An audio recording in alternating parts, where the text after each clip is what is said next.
Science Divine is a global movement for helping people realize their optimum potential through definite scientific techniques for sound body, sound mind, and self realization. It's an all out endeavor to create conditions for the emergence of a new humanity on this earth, which is filled with inner joy, while at the same time enjoying the fruits of great material prosperity and riches. One can enjoy the material and the spiritual world without sacrificing one for the other by practicing the Science Divine Mahamantra, Bhitar se sannyas, Bahar se sansar, which means being in a state of total acceptance from within and yet working and living like the most ambitious person on this earth, just as the wheels of a car keep moving in high speed, but the axle remains static. My effort has been towards freeing the individual from the ideologies and the belief systems which have blinded and divided humanity through the ages. Science Divine provides definite scientific techniques and revolutionary insights for bringing about the total transformation of the modern man in general.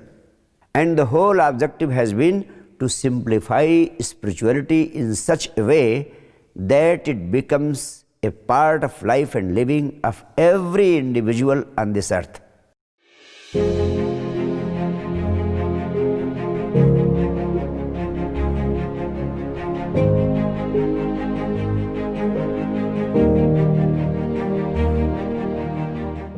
My beloved ones, in this fascinating session on decoding the great spiritual master Gautam Buddha, I will largely dwell upon sharing my intense love for him and his teachings. My basic motive is to inspire you to understand Buddha. He is one of the most beautiful men who have ever walked on this planet. If you leave this world without understanding him properly, you will be missing the greatest fortune which humanity has received in the form of Gautama the Buddha. His teachings have become more and more significant today than they had been 2500 years ago. He has started gaining more and more followers all over the world in the recent past. With an overwhelming technological advancement, modern man has become more predominantly mind-oriented. Hence, the scientific and practical approach of Buddha has become a point of attraction for the modern man. You will be surprised to know that a great majority of well-educated Hindus, Muslims, Christians, Jews, and even Sikhs have started practicing Vipassana or mindfulness meditations, which form the core of Buddha's message. But I would like to clarify at the very outset that despite being a great lover and admirer of Buddha, I am not a Buddhist or a follower of Buddha. And I don't want you also to become a follower of Buddha, because I am interested in seeing you as a Buddha, the enlightened one, not as a Buddhist or a follower of Buddha. In fact, the followers have always deceived and thereby done a great disservice to the enlightened masters. For example, all through his life, Buddha had been preaching and practicing meditation and inspiring people not to waste their time and energy in futile prayers and begging for mercy from gods. However, you will be surprised to find that his followers started praying and worshipping Buddha himself. Secondly, he was opposed to the idea of any personal God and also opposed to the concept of idol worship. But after his death, his followers started worshipping Buddha as God, and they made temples of Buddha with his idols on a large scale, to the extent that in one Buddha temple there are more than 1,000 idols, to the extent that in one temple of Buddha there are 10,000 idols of Buddha. Moreover, all through his life, Buddha had been working against superstitions and belief systems prevailing and being continued from the past generations. On the contrary, his followers introduced a number of superstitions and beliefs in Buddhist traditions itself, and they have been doing it from time to time up till now. In this way, I have personally no commitment to Buddhists, but I have a sincere commitment to Buddha because he has become a synonym of truth to me. At this point, I would also like to highlight that Buddha is the greatest breakthrough in the history of humanity. His contemporary Lord Mahavir had also contributed to humanity on a large scale, but whatever he did and whatever he said had been said by all the 23 Tirthankars of the Jainas. Much before him, Lord Krishna had also contributed a lot, but whatever he had said, that was already being said by the Upanishads and the Vedas. Jesus also represents only the past in its tremendous beauty and grandeur, but he is also not a breakthrough. He is only a continuity of the past. However, with Buddha, a new era begins in the history of humanity. He has offered a tremendous contribution in the growth of human consciousness. Man would not have remained the same if there had been no Buddha, but humanity must have remained the same if there would not have been any Christ, any Krishna, or any Mahavir. There would not have been much difference. Therefore, the history of humanity should not be divided by the name of Christ. It must be divided by the name of Buddha, as pre-Buddha and post-Buddha, not as before Christ and after Christ, because Christ is not a breakthrough, he is only a continuity. Before Buddha, spiritual search was fundamentally oriented towards God, who was considered to be outside somewhere in heavens. The worldly man was seeking money, power and prestige, and the otherworldly man was seeking God, eternity, truth and knowledge. But one thing was common to both were searching and looking outside. Their search was totally extrovert. In this way, religious search before Buddha was not concerned with the inner, it was totally concerned with the outer. Truly speaking, this search was not religious or spiritual, because religion begins only when you start diving deeply within yourself. Not interested in metaphysical deliberations or futile argumentations, Buddha was the first psychologist of the world, just because he based his religion not on philosophy but on psychology, which originally means the science of the soul or the science of the inner. Here I would like to emphasize that extrovert religion is always based on prayer, whereas introvert religion is based on meditation. Your prayers are addressed always to an invisible God, who may be there, who may not be there. It is quite uncertain, and therefore whenever you are in prayer, you will find that you are rooted in fear, you are rooted in uncertainty, you are rooted in greed. On the contrary, there is no scope of fear, there is no scope of doubt and uncertainty as regards meditation. Meditation means being in a state of inner silence. In prayer, you are still talking to someone, talking to your God. Therefore, some noise is always there. Some kind of neurosis is always there. When you are in a large scale prayer, when you are organizing mass prayers, the religion becomes a mass neurosis. It is because of this neurotic element that religion has been laughed off and mocked off very often. I am reminded of a very famous statement of a great historian, H.G. Wells. He is reported to have said, Gautam Buddha is perhaps the only godless man and yet so godly. This summarizes the essence of Buddha's message.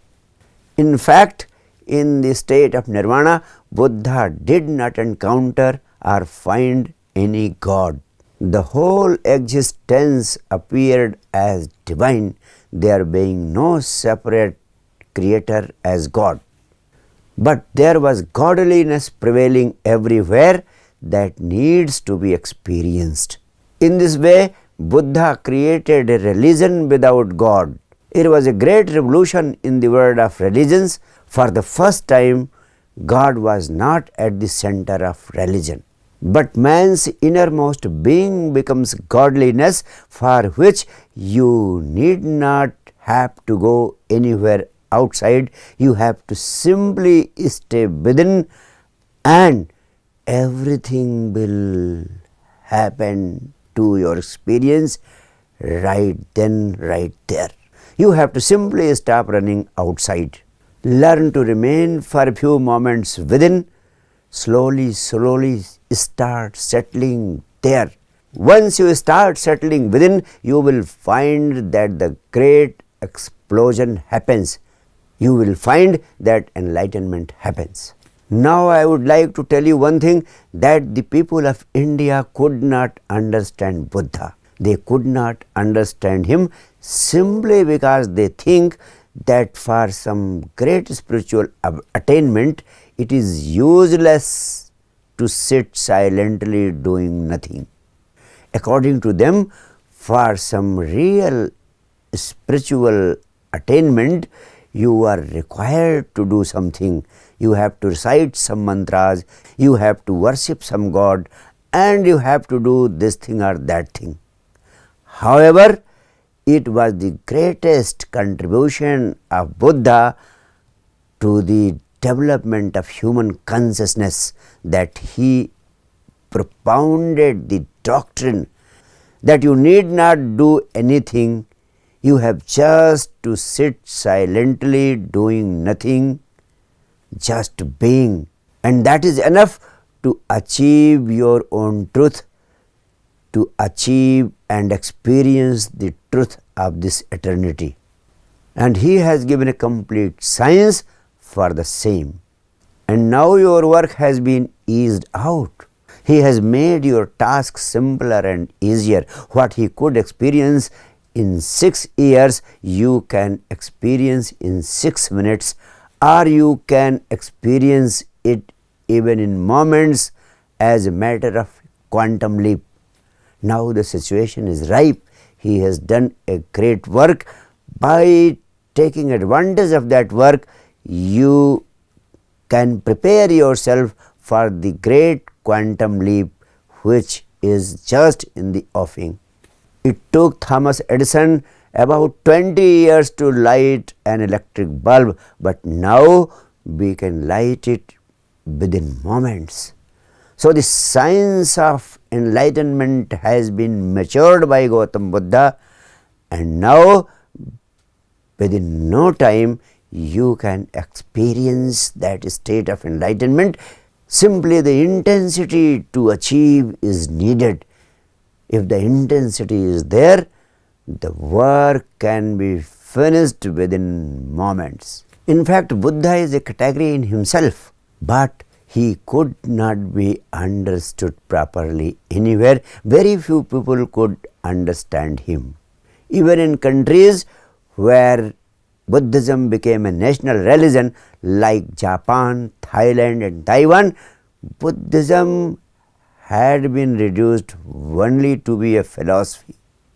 The very essence of Buddha's message, which is Zazen, which means just sitting, doing nothing, has disappeared from their lives.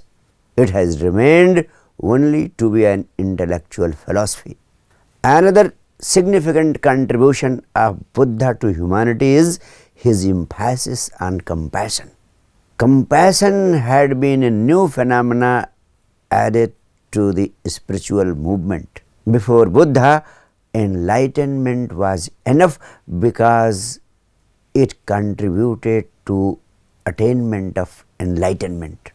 But Buddha introduced compassion even before starting meditation, because if there is compassion in your heart after meditation or after enlightenment, it will become your joy to help others to achieve enlightenment.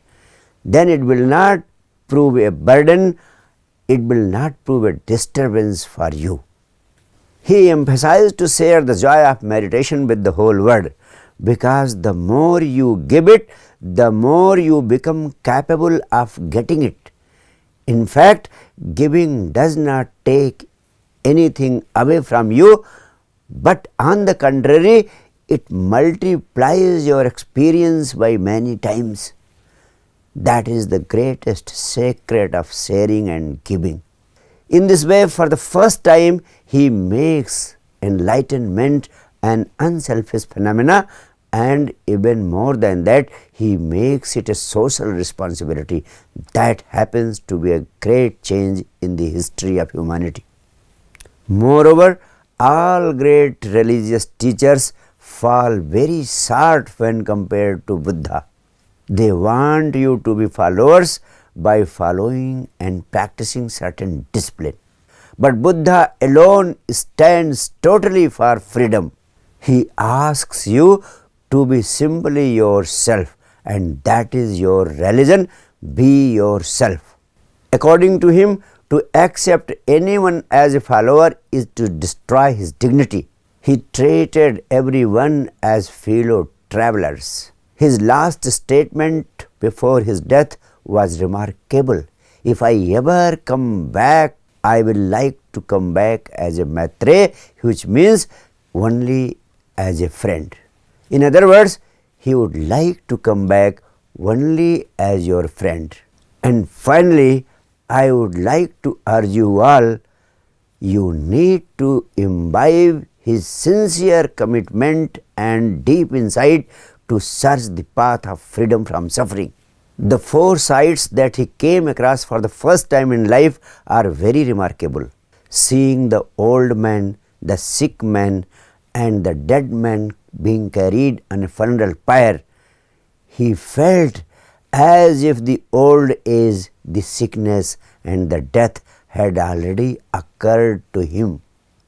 It requires a great insight to understand and imbibe this truth that whatever is happening to somebody else has happened to himself.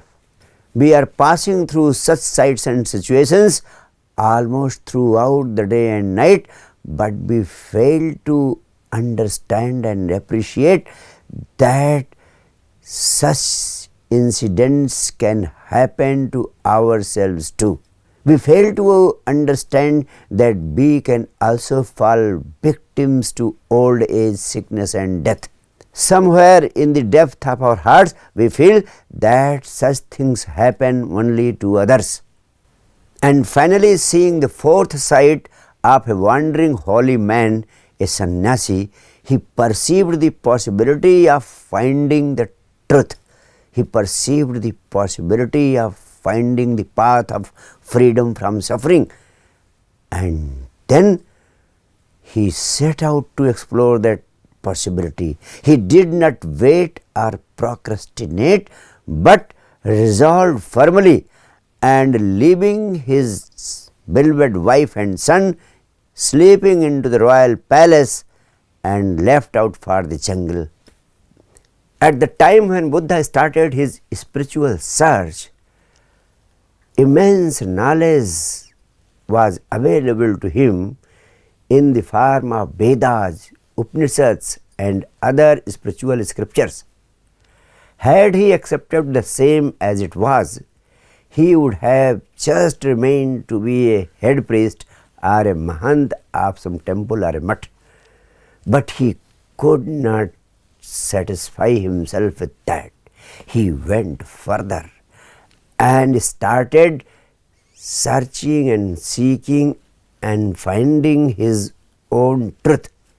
He just went further to experience the truth of every knowledge on his own experience. And that is why after attaining the truth or enlightenment, and so the first thing he communicated to the whole world after enlightenment was, neither I was offered truth or enlightenment by anybody else, nor I can offer it to somebody else.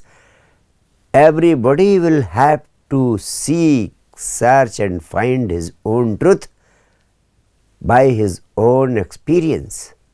Neither blind faith nor reasoning will be able to offer you freedom from doubts and miseries of life. And the last words spoken by him before his death were Appadipo Bhav, which means be your light unto yourself. In this way, Buddha was the first person to have democratized and liberalized the path of salvation or enlightenment by making it a matter of individual effort and experience, which was available to everybody without any discrimination. Continuously hungering after truth for 6 years altogether, one full moon night he was sitting under the peepal tree and he started looking backwards. Continuously hungering after truth, he kept on wandering for 6 years altogether. One full moon night he was sitting under a peepal tree and he started looking backwards. He found that he had made arduous efforts as told by sages, seers and scriptures of the time. He had done everything that could be done. And that too, he had done everything with totality.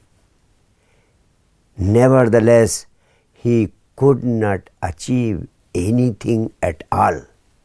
Then he felt as if the whole project of coming to the jungle and all his efforts had resulted into fiasco. He felt that the whole project had failed. At the same time, he became aware of one more important fact, that even after 6 years of arduous effort, he had remained the same person. His desires, his ambitions to win the enlightenment, everything had remained to be the same. His desires were no more worldly, but they had become otherworldly. However, it was only the object of the desires that had changed, but the desires were exactly there. Then, realizing this fact and also realizing the futility of desires, he felt that even the other worldly desires also dropped down on their own. That evening, with the rising moon, a totally new being arose in him, a consciousness totally free of any desires, a totally non-ambitious being, a desireless person to the core. He found that he had become totally relaxed, and in that state of total relaxation, that night for the first time he could sleep with no desires and dreams in his mind and heart. It was a truly sound sleep for the first time that he experienced in his life. His eyes became totally unclouded by the smoke of desires.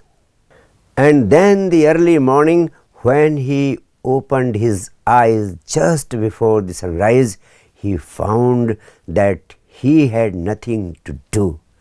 Everything was finished. He already had lost all his interest in the affairs of the world. Now he had lost all the interests in the other world too. He found that life was now utterly empty. And so spontaneously he came into the present moment.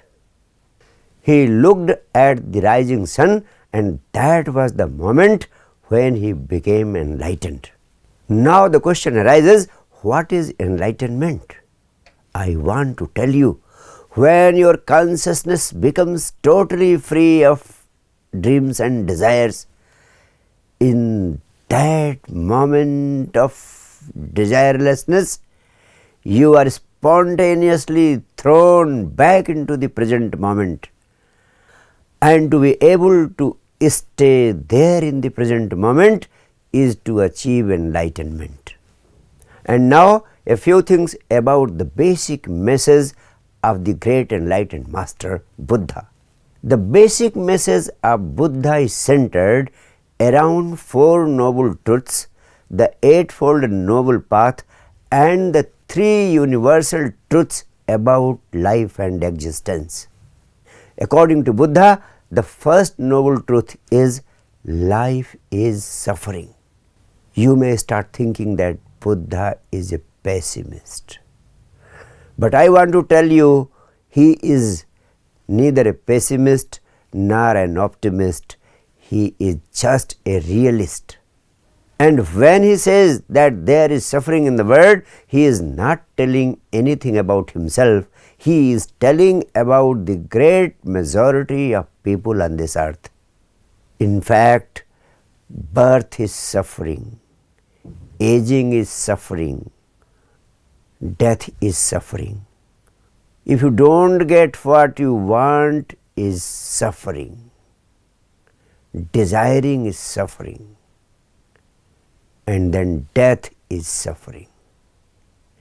In this life, there is suffering and suffering in every way. To get out of this suffering, you have to first accept that there is suffering in life. And this is the first fundamental truth of life. The second noble truth is there is cause of suffering. In this life, you are craving for getting something and you are trying not to get something. This desire of becoming and not becoming, this desire of craving and aversion happens to be the root cause of our suffering. A sincere introspection will take you to the conclusion that your desires of liking and disliking are truly the cause of suffering. Your reactions in the form of likes and dislikes are truly take you to suffer. The third noble truth says that there is an end to suffering, and the only way to end suffering is letting go of the need to react to cravings and aversions in life. In other words, if you can manage not to react to whatever situations are happening in life, the situations of likes or the situations of dislikes. In other words, if you can manage not to react to different situations of likes and dislikes, you will be free of suffering. For example, if you just let things happen as they happen without remaining affected by them, just by being a witness to all the situations in life, you can become free of all the suffering in life. The ultimate objective is to stop reacting to cravings and aversions in life. Now, it's highly remarkable to see how precise Buddha is. First, he observes and finds that there is suffering in life. And then he proceeds like a scientist and finds that there is a cause of suffering. He concludes that desires are the cause of our suffering. And then, thirdly, he finds that if the cause can be removed, one can be free of all the suffering. That is why in the third noble truth he says there is cessation of suffering. The fourth noble truth says that there is an eightfold noble path to end suffering, and these are right speech, right action, right livelihood, right awareness, right concentration, right effort, right thought, and right understanding. However, all these 8 steps are nothing but simply applications of awareness in all the most important dimensions of life. That is what Buddha says Samma Sati. In fact, awareness and reactions in the form of likes and dislikes cannot coexist. In other words, reactions in the form of like and dislike can be ended simply by application of right awareness in life. To sum up, right awareness is the greatest remedy to end suffering in life. Now see the remarkable beauty of Buddha. He is not offering you to practice meditation for 1 hour or so and then everything is finished. He is asking you to practice awareness in all dimensions of life. He is asking you to make whole life meditative. He is asking you to eat, drink, live, speak, work. In every dimension of life, let awareness be spreading every moment. And at the same time, he is not offering you a list of moral practices. Just practice awareness, then whatever happens is bound to be moral, and whatever comes up, that is to be accepted as moral. Moreover, Buddha uses the word right or samyak before all the activities of life. This means a balance is to be adopted in all dimensions of life. And for this, Buddha uses the word Madhyam Nikaya, which means the middle path or the Madhya Marga. For example, when he says right effort, it means your effort should not be either too much or too little. It should be balanced so that your tranquility is not affected adversely. Now the question arises, how to extend awareness in all aspects of our life? Keeping this important issue in mind, I have specially simplified this phenomena in the Science of Joyful Living course, keeping the modern lifestyle in mind. Please do check it there.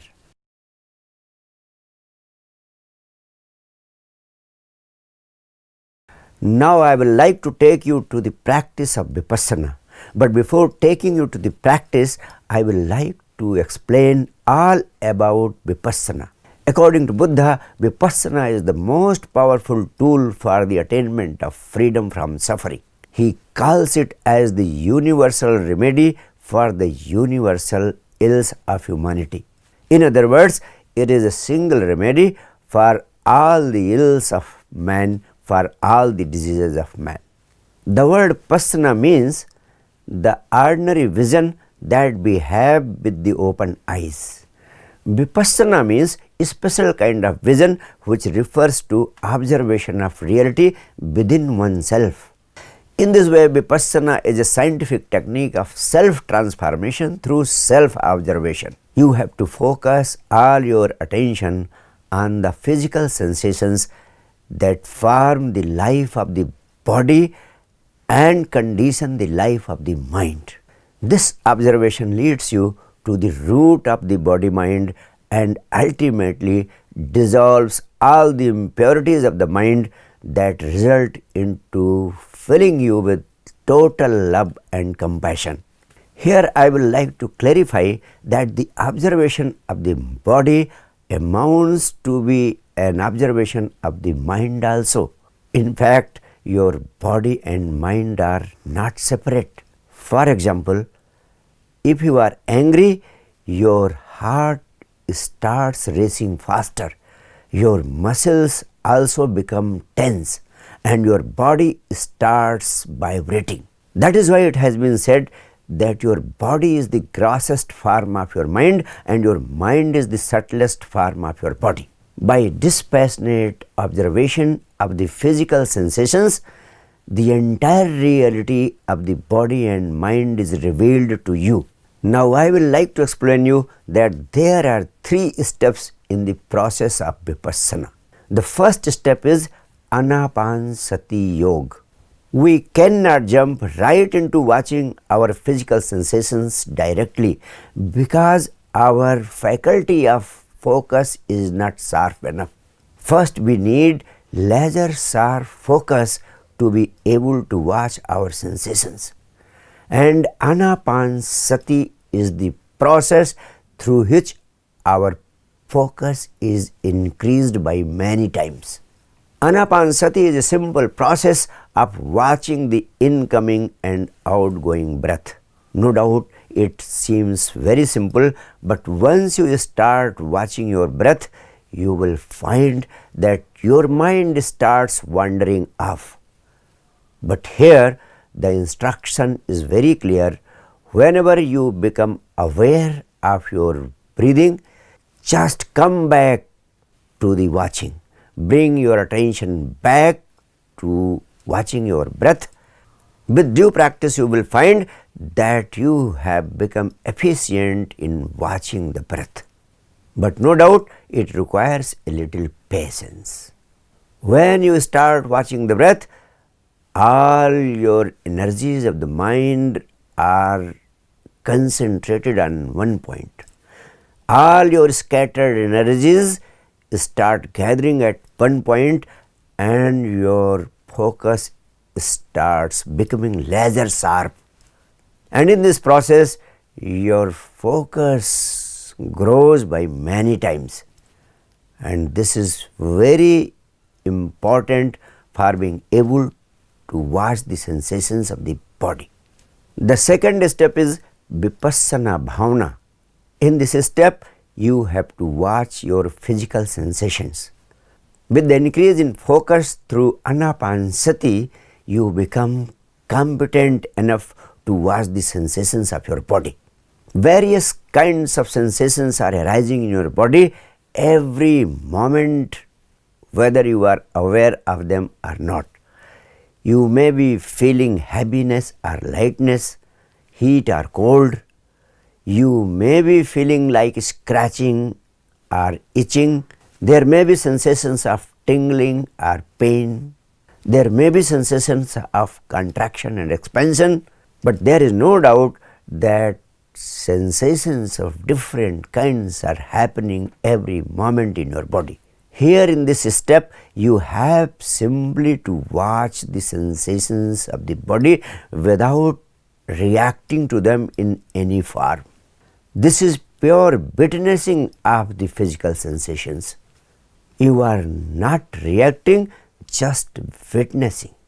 Just witnessing without any judgment. This observation with total detachment will lead you to the insights of Anicca, Anatta and Dukkha. It will reveal the total truth of your being. We start the observation of our physical sensations with the head. For about 1 minute, You have to focus all your attention for 1 minute on each and every sensation arising in your head.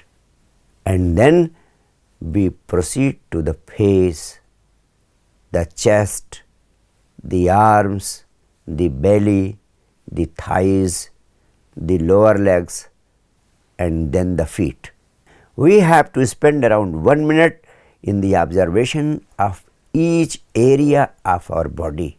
In this way, you have to repeat this process of observation of sensations from top to toe 5 times. In 1 hour of meditation, if you repeat 5 times, it will take 45 minutes.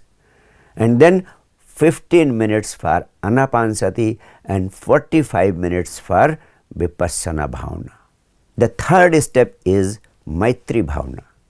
Finally, at the end of the meditation, just for 1 minute, you have to express your feelings of love, friendship and compassion towards the whole existence. The joy or blissfulness which you have received through the meditation, you have to share it with the whole world, with the whole existence. So in the last step, you have to spread your feelings of love, friendship and compassion towards the whole existence. Now I will take you to the practice of this Vipassana meditation. Here we will practice all the 3 steps. The first step we will practice for 5 minutes, the second step we will practice for 10 minutes and the last step we will practice for 1 minute. In total, it will be a practice for about 16 minutes. The first step is Anapanasati Yoga. In this step, we have to sit comfortably with our body totally relaxed.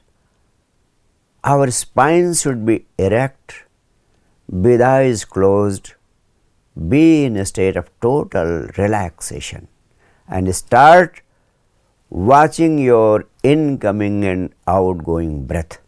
Practice the process which I have already explained you earlier.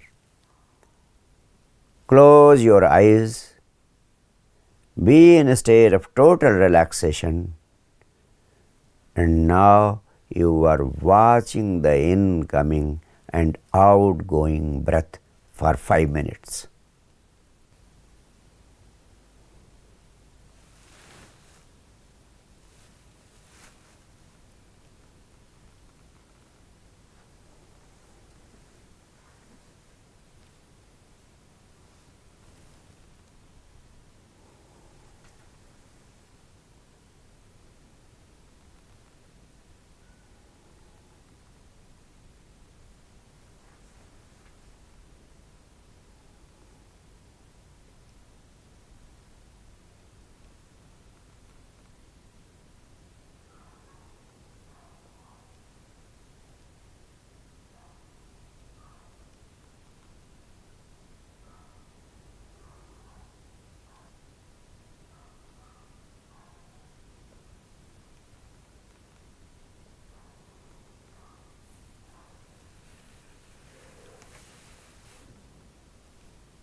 The second step, Vipassana Bhavana.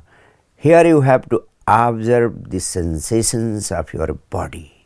We will start with the head, then we will come to the face, then to the chest, then to the arms, belly, thighs, lower legs, and then to the feet.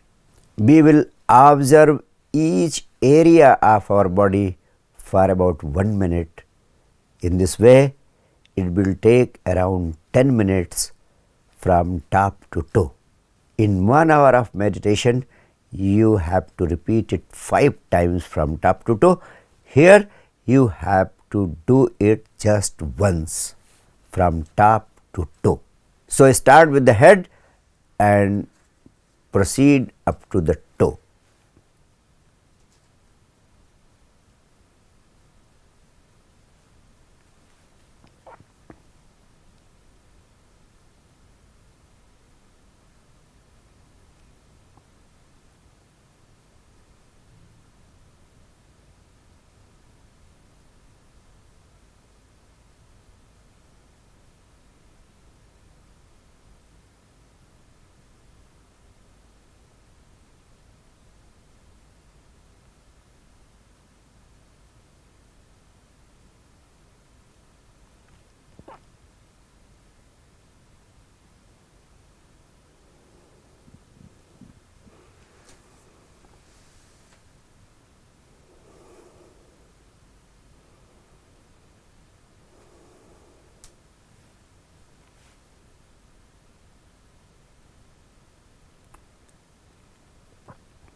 Now, the third and final step, you have to spread feelings of love, friendship, and compassion towards the whole existence.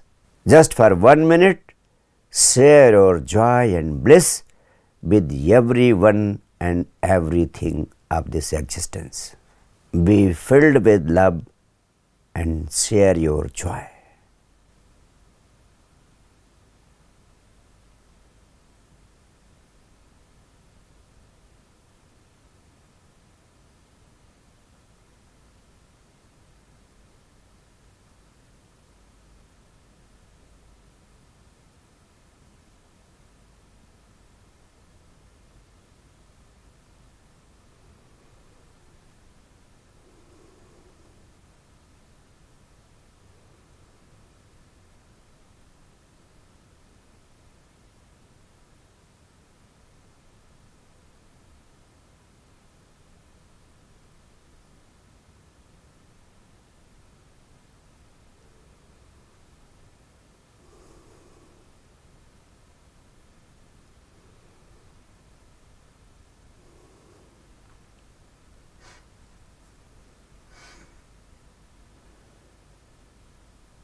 Slowly and softly open your eyes.